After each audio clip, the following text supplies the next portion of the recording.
এত সুন্দরী একটা মেয়ে, এত সুন্দরী একটা মেয়ে সারা বিশ্বের মাধ্যমে এই হুজুরকে তিনি খারাপ বানিয়েছে মাত্র ভাইরাল হওয়ার আশা, কিছু ভিউ পাওয়ার আশায়, ফেসবুককে ইনকাম করার আশায় এই হুজুরকে সারা বিশ্বের মাধ্যমে খারাপ বানাইছে। ভিডিওটা আপনারা দেখেন, দেখলেই বুঝতে পারবেন। কি করতেছো তোমরা? এটা কি সেই ছেলে মেয়ে? এই ছেলে মেয়ে, এই মেয়ে আমার নামে, আমার নামে সারা দেশ তুমি নষ্ট করে ফেলাইছো। এই ছেলেটা মেয়েটাই নাকি? হ্যাঁ, এই মেয়েটাই নাকি? এই মেয়েটাই। এখানে রোমান্স করতেছো তুমি? কথা বলো, কি করছো তুমি? তোমার কি লাগে বলো? আমার জাস্ট ফ্রেন্ড লাগে, আমি একটা কন্টেন্ট ক্রিয়েটর। হ্যাঁ, আমার সাথে কাজ করতে জন্য এখানে আসছি। জি কথা বলা যায়। জি। আমি ক্যামেরা নিয়ে আসছি, বিগত দিনে ও আমার সাথে 6 মাসের সম্পর্ক ছিল। আসলে এই মেয়েটাকে আমি চিনিও না, হ্যাঁ তাকে চিনি না, কিন্তু তাকে আজকে আমি খবর পাইছি ভিডিওতে, ফেসবুকে দেখে যেভাবে হোক তাকে আমি শনাক্ত করছি। শনাক্ত করার পরে আজকে জানছি এখানে সে আসছে। আমি আপনাদেরকে ডাকাইয়া তাকে প্রমাণে তাকে আমি ধরে ফেলছি। কথাটা বুঝতে পারছেন? এখন মেয়েকে জিজ্ঞেস করেন মেকআপ এসেছে কিনা। তুমি আমাকে চিনো? হ্যাঁ, কিভাবে চিনো? তোমার সাথে আমার কোনো সম্পর্ক আছে?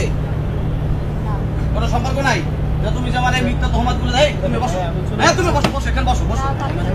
কোথায় যাবা? কোথায় যেতে পারবে না?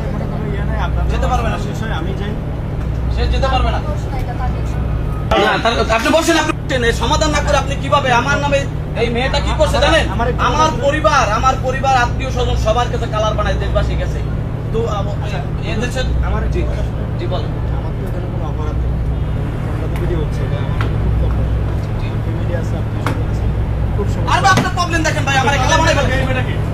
এই মেয়েটা কি? ভাই আপনি বুঝতেছেন না, আমি একজন কন্টেন্ট ক্রিয়েটর। ঠিক আছে, আপনি কন্টেন্ট ক্রিয়েটর, আমার কথাকে বলছেন। এটা কি করছে আপনি জানেন? সারা দেশের মধ্যে আমার কালা বানাই ফেলাচ্ছে। ঠিক আছে, মেয়েটা বলছে আপনাকে সে চিনে, মানে মেয়েটা আপনাকে চিনে, জি। আপনি তাকে চিনেন না। আমি তাকে চিনি। কাহিনী কি? আপনারা কাহিনী ওয়াজ মাহফিল দেখা, হয়তো ভিডিও দেখছে যে কোনো কেরাম। হ্যাঁ, আবু তো আদনান হুজুরকে নিয়েও তো দেখছেন মানুষ বিভিন্ন রকম আলেম ওলামাদের প্রতি ক্ষিপ্ত, যাতে করে এক ধরনের চক্র স্টোন যেটাকে বলা হয়, আলেম ওলামাদের প্রতি তাদের বিদ্বেষে থাকেই, যাতে ওলামা ইকরামদের কাছে দেশে মানুষ মুখ ফিরিয়ে নেয়।